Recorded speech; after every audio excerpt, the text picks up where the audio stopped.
So if you have an extra pile of cash just sitting around and you want to put it towards your debt, it depends on your goal.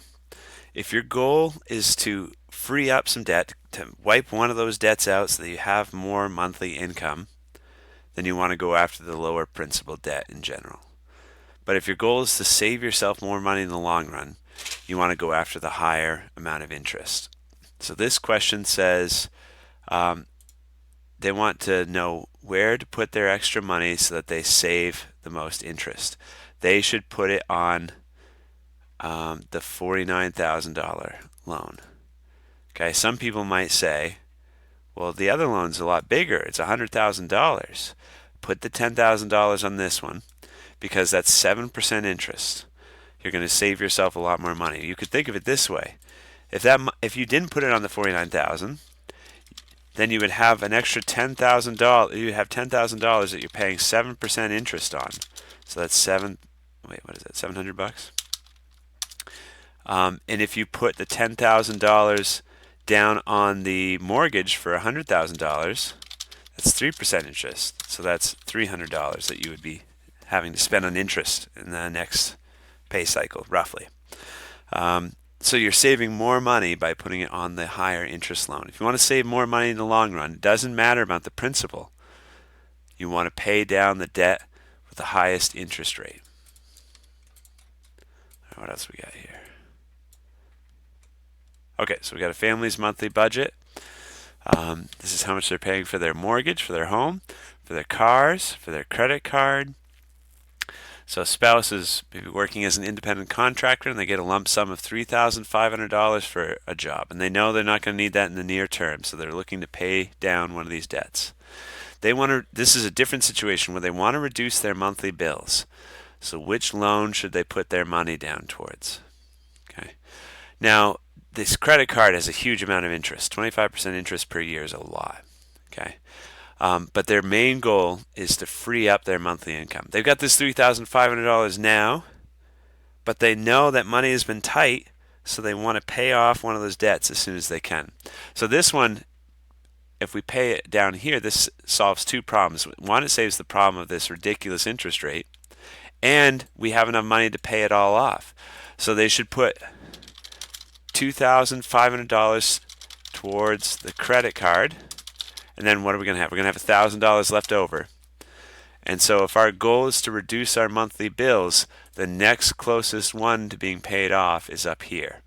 This will not save us more money in the long run, but it goes towards accomplishing their goal of freeing up more monthly income.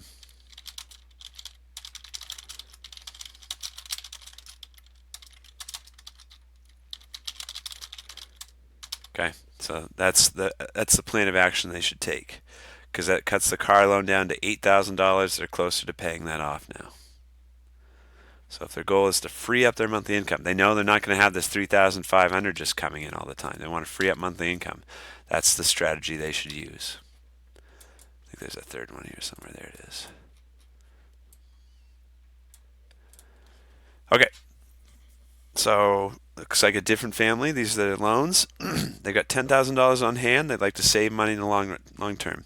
So to be safe, if you could get 3 or 4% interest in your bank, park the $10,000 in your bank, and then you're gaining the same amount of interest that you're losing on these loans. Okay, but this problem doesn't say that we have that bank available.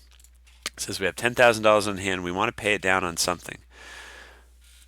They want to save money in the long term. So this is that situation where they want to save interest in the long term. So this is 3% interest, this is 3% interest, this one's 7% interest. So even though this principal is so far off from being paid off, they should put all $10,000 on the mortgage. And that's because that's going to save us 7% interest right off the bat in the long run. The other ones are 3% interest. Sure, the $10,000 would have us closer to paying it off, but it's not going to save us more money in the long run. Okay, and then the last one I think is a biggie.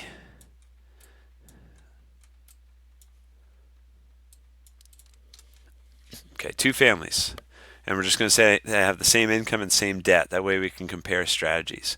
Because maybe as you're doing these problems, maybe you're thinking, well, let's pay off the smaller loans first. That frees up more monthly income for us to pay off the next smallest loan, then it snowballs. And that's true, that could work, and that's a complicated equation to balance. And I guess we're probably like if it's really close, you're probably not going to sit there and make the calculation because you're going to be off by a couple $100.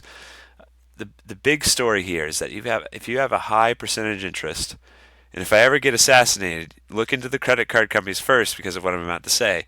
Pay off the high interest loans first because that saves you so much interest. That it's like you're chopping the snowball in half before it starts rolling down the hill, right? It doesn't get as big. That's the big story here. But we're going to compare those two strategies. Family A makes early payments toward the smallest debt first, then uses any extra money that they have during the next month to pay off the next smallest debt. Okay, family B always puts their money towards the highest interest rate. And we're going to assume simple interest here. Assume the family has $10,000 to pay toward debt each year. Which family will have paid less money in interest in 4 years? So let's do the first year. Family A, their strategy is to try to pay off the smallest debt first. Where does it say beginning? It doesn't say beginning or end, so I probably should put that in there. We'll just assume it's the beginning. Okay, family A is going to go after the smaller principal car loan, the $20,000.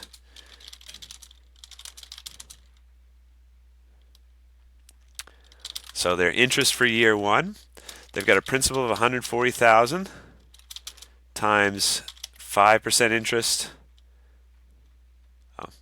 So we have to make a few other assumptions, which I think I'll go in and edit this. We have to assume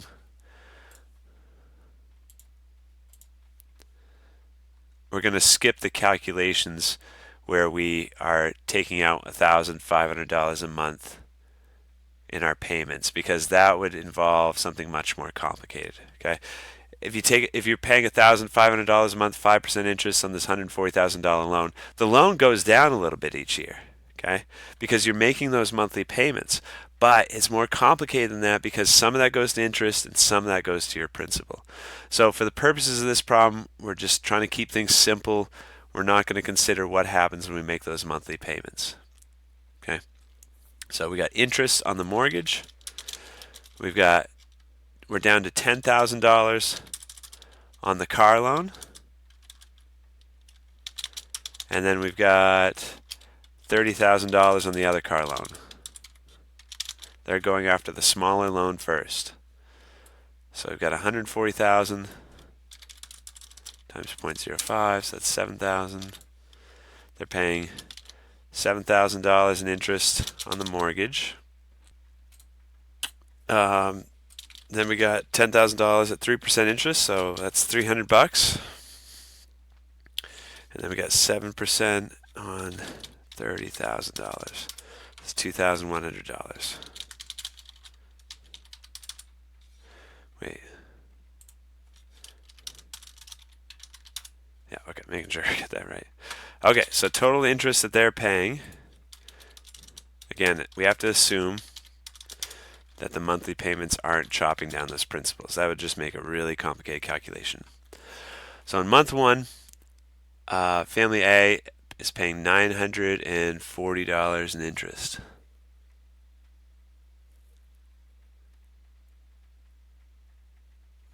Okay, $9,400 in interest. Family B, in month one, they're putting the $10,000 towards the higher interest. So that's towards, let's see, the car loan first, the $30,000. The $450 car loan. So the interest for year one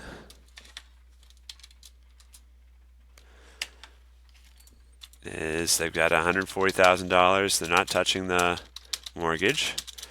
There's $20,000 for them for the first car loan.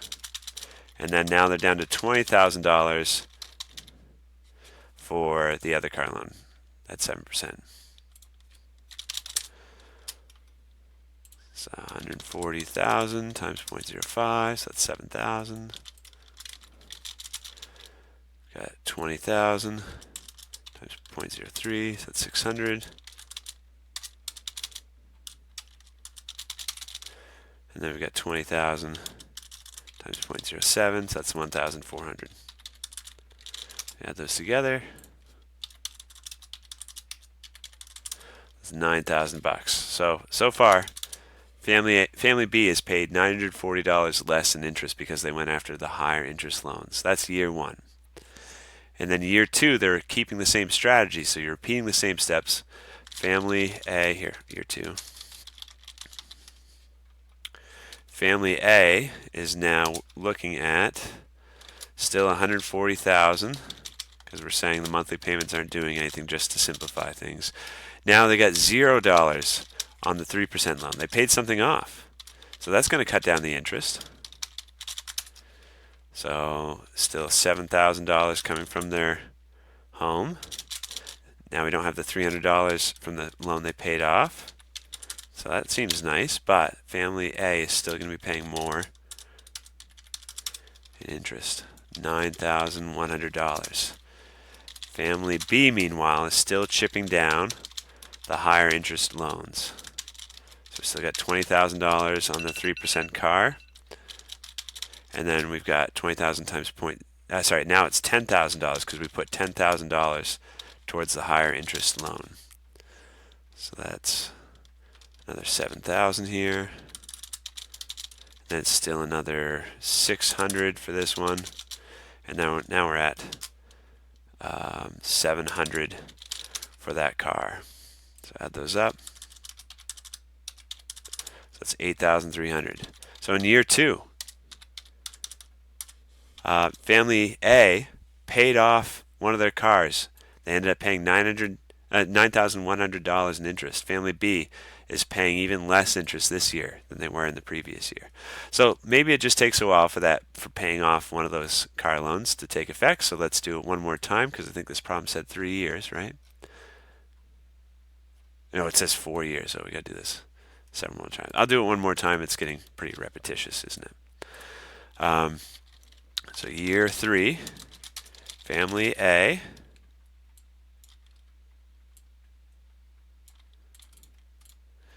still has $140,000 for their home loan. They have no dollars that they have left over on this first car loan that's paid off. So they said they're always going after the smaller loan. That means the next smaller principal here is the other car. So now they're down to $20,000 at 7% interest. So that's $7,000 interest on the home loan, and now they're down to $20,000 at 7% interest. So that's $1,400 for that other car loan. So Family A is at $8,400. Family B, they still have the $7,000 for the mortgage.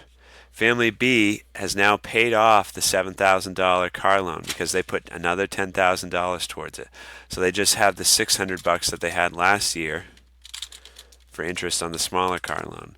So Family B is still paying less money in interest.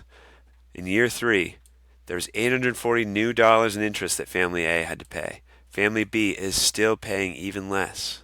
Okay, it's less by the difference is 800 in this year. It was 800 in this year. And this year, what was the difference between two? It was 400.